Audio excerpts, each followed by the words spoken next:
Well, hello to everybody here. It's Teresa Sanderson with another wonderful episode of the Nurse Entrepreneur Spotlight. And today we are talking with Taylor Paige Bourque. And if you do not know Taylor yet, I just want to tell you a little bit about her. But first of all, I want to welcome you, Taylor, and thank you for joining us today. I'm so excited to be here and getting to connect with you again is awesome.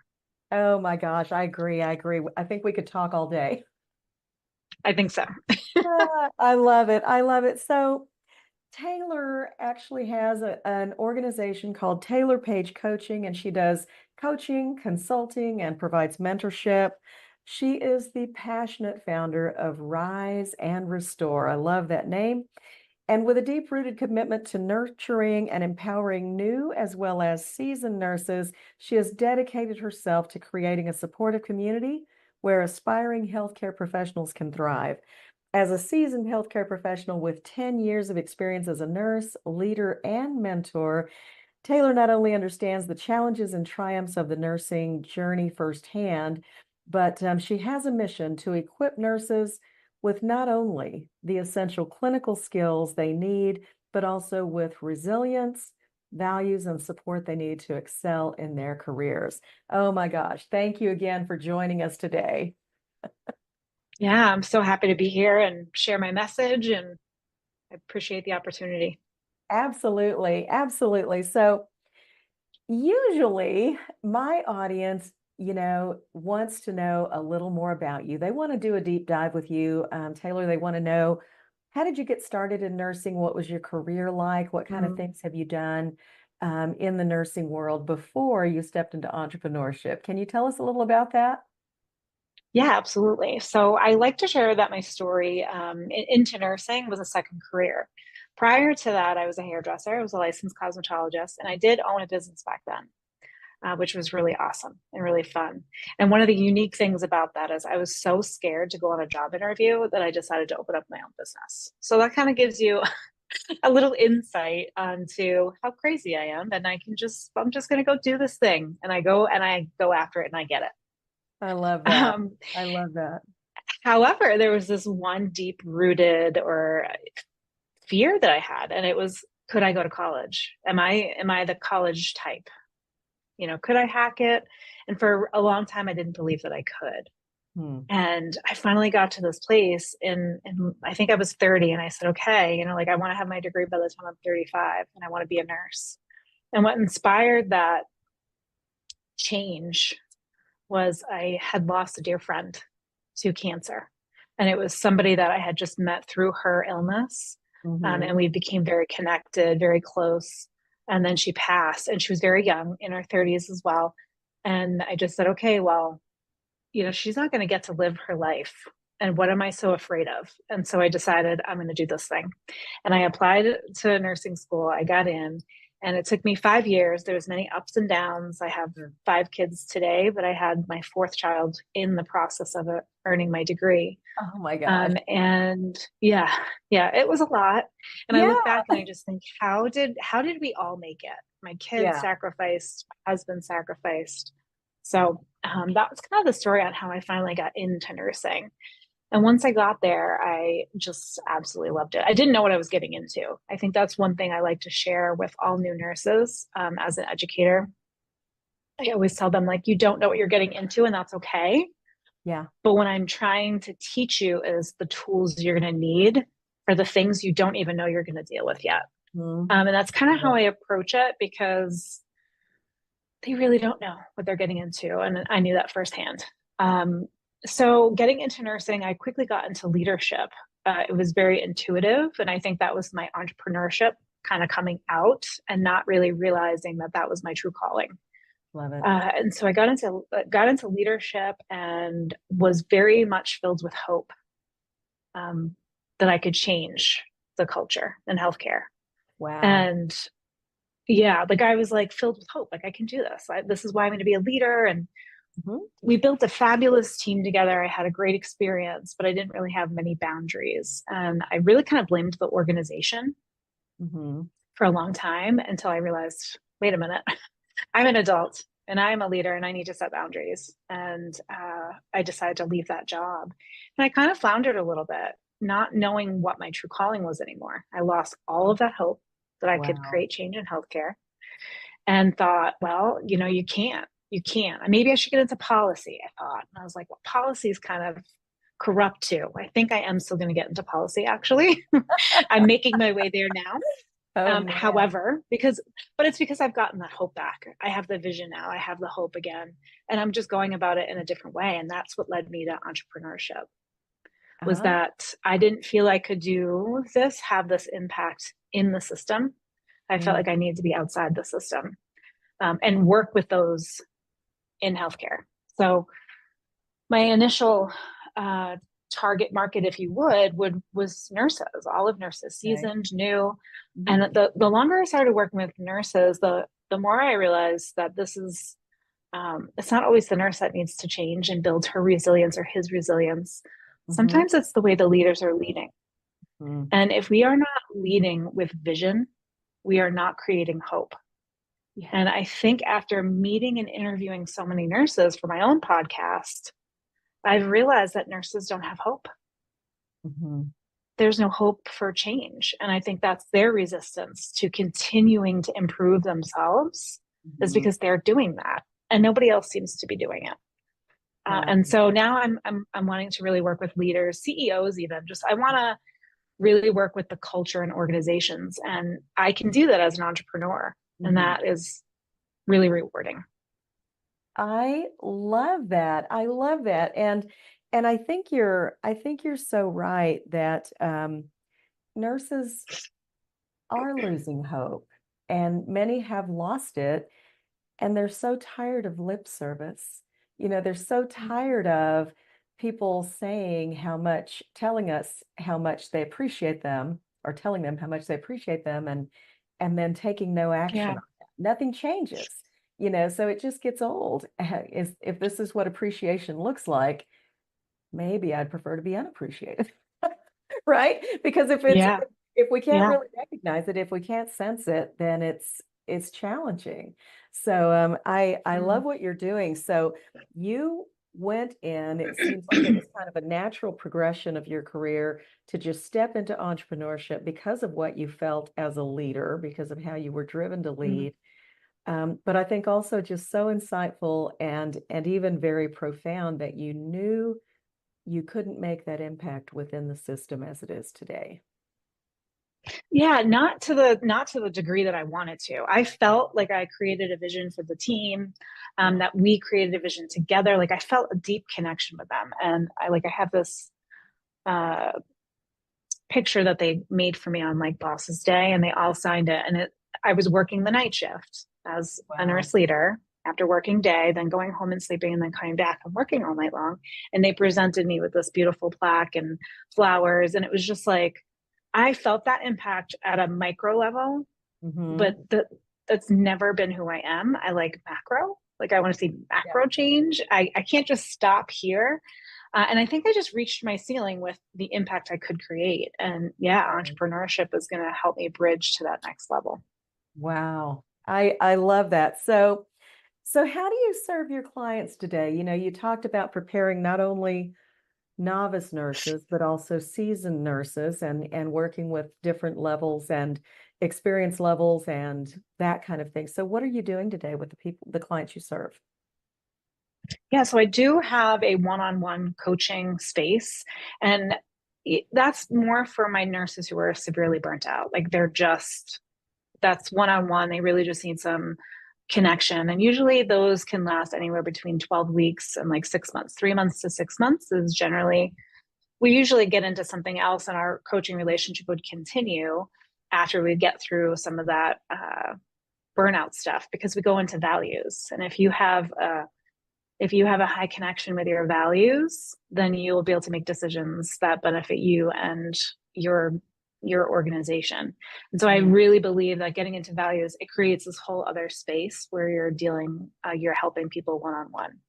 The Mm-hmm. big thing that I'm creating right now, well, I've created the podcast, and the podcast is a space for nurses to be seen. So it's Rise and Restore Nurse Unseen. And Mhm. for me, that piece of hope and connection, it's Mhm. really about being seen as nurses. And, you know, I feel bad for CEOs that are not nurses or not even doctors because they have this unfair advantage of not knowing what it's like to be a nurse. Yeah. And when nursing is that biggest sector in healthcare, Mhm. all we want is to be seen. That's Exactly. all. I mean, the connection of just being seen, I genuinely think would really make other people, you know, have just a light shining on what we do. So that's Mhm. why I created the podcast. But now I am creating a Wow. group space for leaders and nurses. So Oh, it's I two love it. different spaces. Mhm. But I'm gonna bring everyone together. So the initial piece is like working with them separately to Yeah, help them understand and see each other because nurses need to see CEOs. They need to see what absolutely. their job is and what Mhm. their role is in healthcare. We don't have the same role, but we do need to have a mutual level of respect for each other's role. I love it. And so I'm wanting to work with individually like nurses and then our leadership teams, nurse leaders all the way up through CEOs, Love it. and create different programs where I can go in and help create a different culture in organizations by blending them together. That is incredible. That is incredible. And I Yeah. can't tell you, how much that resonates with me because a big part of my history is performance improvement, quality improvement. Mm-hmm. And, when you get into things like root cause analysis, why did this happen? What happened? Many times you just find that the right hand has no idea what the left hand is doing. Yeah. And we can't understand, this person needs this information and these things to happen so they can do their job. But this guy I need these things going on, and I need this information to do my job. And if we don't know and understand, why Mm-hmm. am I collecting this data that I don't need, right? That it's going to feed someone else in that process Right. and trigger the workflow to happen the way we need it to happen for the optimal patient experience and all those other things that we're looking at. It's just, we don't get it. And then, as a rule, nurses just don't understand business. And Mm-hmm. healthcare And we is just need a little bit more of that. yeah. Yes, it so is. And I always say that, I was always a leader who, we'd be at huddle in the morning and I'm like, guys, if you think it's about the money, you're right. It is about the money. It's not about the patient. But Right. yes, their job as the CEO of this hospital is to think about the dollars to keep the doors open. I mean, think about it from your own home. Are Yeah. you worried about keeping your lights on? And, so Yeah. I think too, my natural entrepreneurship mindset has helped me with that I love it. and helps me like just teach a little bit. And I teach my students the same thing. Yes, guys, this is a business. Yeah. Yeah. Healthcare is a really, really big business, and nurses are a part of it, and we get called the backbone of Mhm. it and all of those things. But we have to understand the dollars and cents side. And by the same token, when I say that, it would be wonderful for every CEO, as you said, just to see the nurse and to know and understand what Yeah. it's like to be that frontline nurse who's, we're not sitting at the top in a seat behind a desk. We are doing the running that's involved in that 8 or Mhm. 12-hour shift and, making life and death decisions for patients based on our assessments and all of those things. Yeah. It's, how do we marry all of that Yeah. and marry it successfully? We have some work to do. So I think you're in a We great do. space. Yeah, I mean, it's just something that I really feel passionate about because I Right. think it all boils down to culture and communication and um, Mm. you know, people look at a nurse like why are they leaving the field or why are they leaving this profession? Why are they not staying at the bedside for 20 or 30 years? And the way our system is set up right now, where for 20 years you're going to miss holidays with your family. If you are committed to being a nurse and a professional, that's just the way it's accepted Yes. and said to, well, you got yourself into this. Again, I didn't know what I was getting myself into. I didn't have any idea what that was going I'm to with look you. like for my family. And so I just think the level of respect to just respect that the nurse is committing to this long career of Mhm. not serving her family at times. And I shouldn't say her, he, Yeah. whomever. Hmm. Um, I just think there's something to learn from that. And I think we forget it because we do it so well. Yes. And we don't complain and we just do the job and we get it done. But I think the reason why we're not using our voices is because we don't have hope that things will change. I really believe that. And Right. I just want to re-inspire that hope. Yeah. And I think, every nurse has heard the phrase, this is the way we've always done it. And Mm-hmm. it just, this is where we're at today with looking at scheduling that I began with more than 30 years ago, right? Rotating holiday schedule every Mm-hmm. other weekend, maybe every third if you're lucky, 12-hour shifts, and also then there's this split that says if I work in the hospital, I can actually earn the most money. If I work in Mm-hmm. a clinic setting where I might have Monday through Friday, 8 to 5, I'm going to expect a lower wage. I guess because of the massive benefit of having my Right. weekends free to be able to take care of my family, right? But Mm-hmm. there's all of these things that have been set up so poorly, not to mention the poor nurse leader's role. Mm-hmm. Whereas, and I talk about this frequently, that the higher you go in nursing, the more 24/7 accountability you have. Yeah.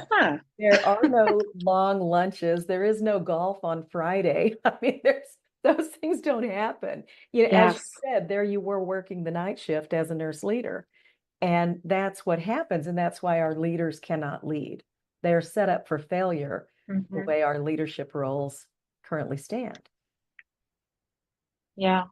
Yeah. And Crazy. it's kind of crazy. It's just like right. I got into leadership not so I was working 24/7. And I mean, it was very disruptive to my lifestyle. And I did it for 4 years because I loved that team so much. But then I woke up one day and just realized this is not aligned with my morals and my values.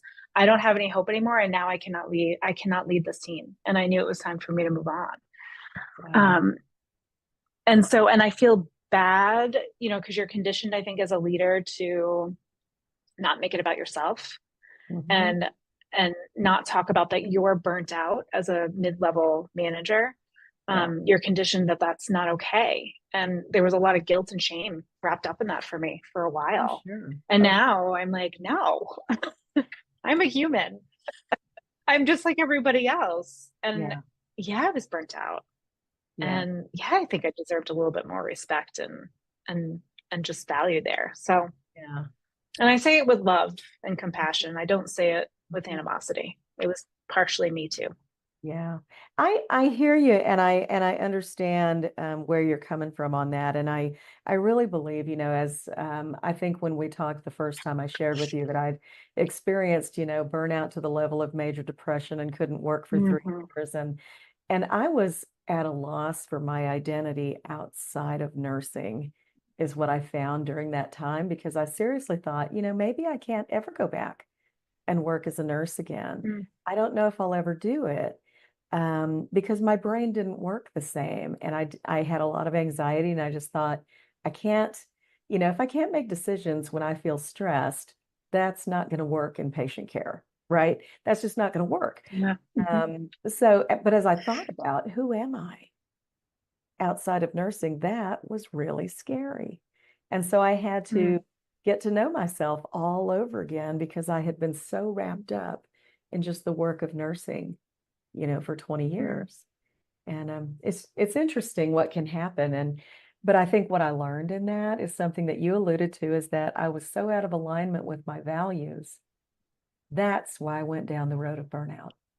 That's what happened. Yes, I was 100%. so out of alignment. Yeah. Missing my family, missing our holidays, not being at special events, not being present at home when I was home, right? Mm-hmm. Just all of that. Yeah. And Yeah. my values are vulnerability and Mhm. balance. Mhm. And when I say balance, I really mean harmony. But Yeah. the vulnerability piece is just really about being able to expose these feelings because I know that I'm not alone. After you Mhm. coach for so long or you consult, you learn that there is a theme Mhm. and everyone feels the same way. You know, yeah, I'm not alone in that feeling. And so it was just about being vulnerable and being able to share the story, not to in an animosity way, right? In a way of learning. How can we learn from this and build something better in our system? So For sure. I love that. I love that. Such important work that you're doing. So tell us now, what do you enjoy most about working for yourself? I don't, I can work at whatever pace I want. I can be like crazy working 12 hours. And then the next day I can be like, okay, like I'm going to turn off today. I did a lot of work and I used a lot of energy yesterday and I just need to rejuvenate. And there's no one there to tell me that I'm moving too quick or too slow. Mhm. Nobody there to fill in the gaps of some negative story about, you know, something I'm doing, or it's just like I have control over what I'm doing. And I'm not doing it for anybody else other than myself and my community. So I just feel really good about that. Like the handcuffs are off. Mm, I could just be myself and be seen. I love that. I love that. And I hope every nurse who's listening right now is just hearing that sometimes setting your own, setting up your own business, getting started as an entrepreneur is Mm-hmm. truly, as scary as it may be, it's the most liberating thing many times that you can do because you do regain your control. And you can pick and choose, and just having that flexibility to work with who you want when you want, doing what you love, wow, so different. I don't feel conditioned. Like I Yeah. feel like those conditions, like I'm breaking free from those a little bit. Uh, just which is just rewarding. Like it just feels so good to be able to just lean into what my values, my own values, and share that experience. It's either going to resonate or it's not, and it's okay. That's awesome. Yeah. And yeah, there's that. We can't serve everybody, and that's okay. Yeah, I love that. Mhm. And when we finally catch that, it's like, oh my gosh, what a blessing. Makes things so much easier. Freeing, so freeing. Oh yeah.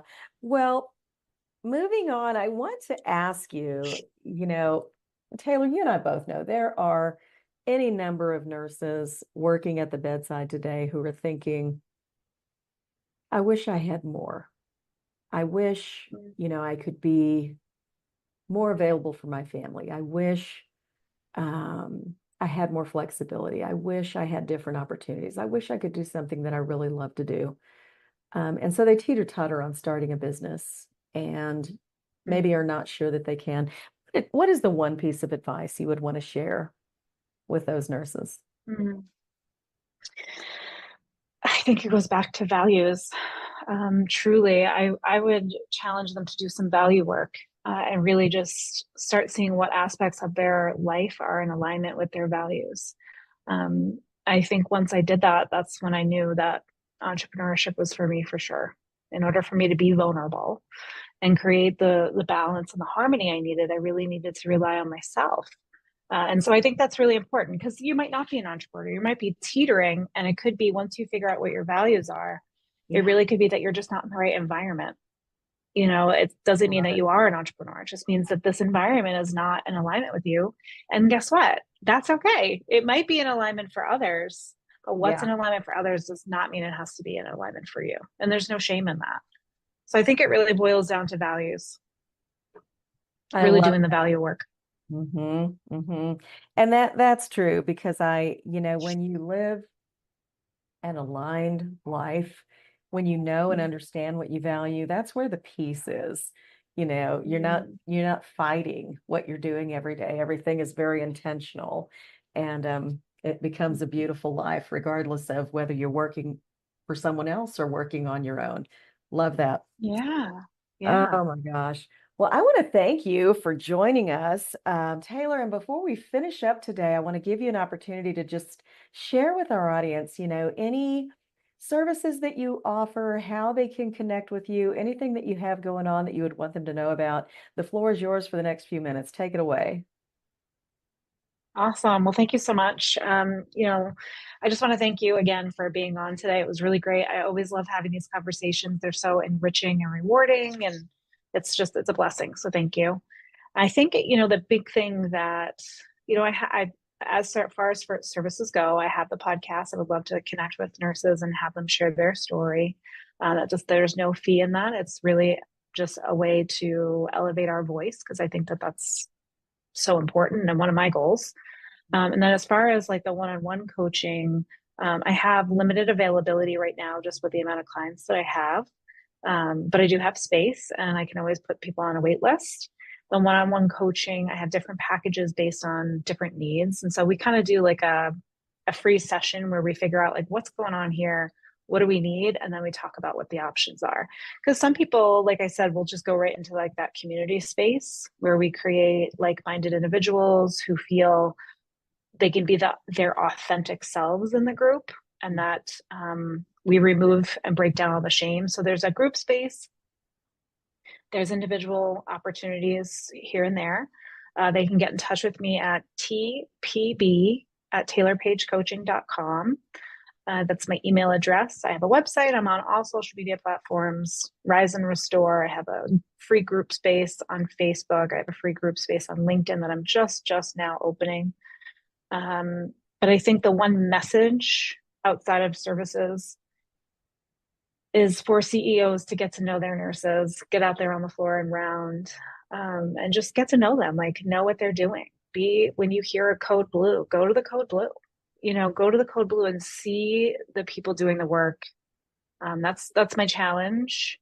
And then for nurses, really to use their voice to find hope somewhere. Yes, it's the leader's responsibility, in my opinion, to create the vision and give hope to their team.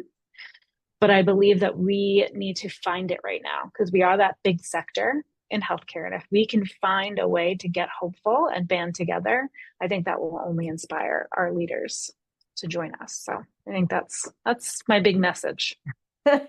Powerful, powerful stuff. Oh my gosh, I cannot thank you enough for joining us today to talk with us about Rise and Restore and all the wonderful work that you're doing. Taylor, I want to wish you abundant success in everything that you do. You're an asset to this space, and nurses need you. Our profession needs you right now. So thank you for showing up and doing what you do. You are welcome. You are welcome. Thank you so much. Sure. And to everybody who's watching today, I just want to say thank you for tuning in. And this is the end of today's episode. We will see you next time on the Nurse Entrepreneur Spotlight. Bye for now.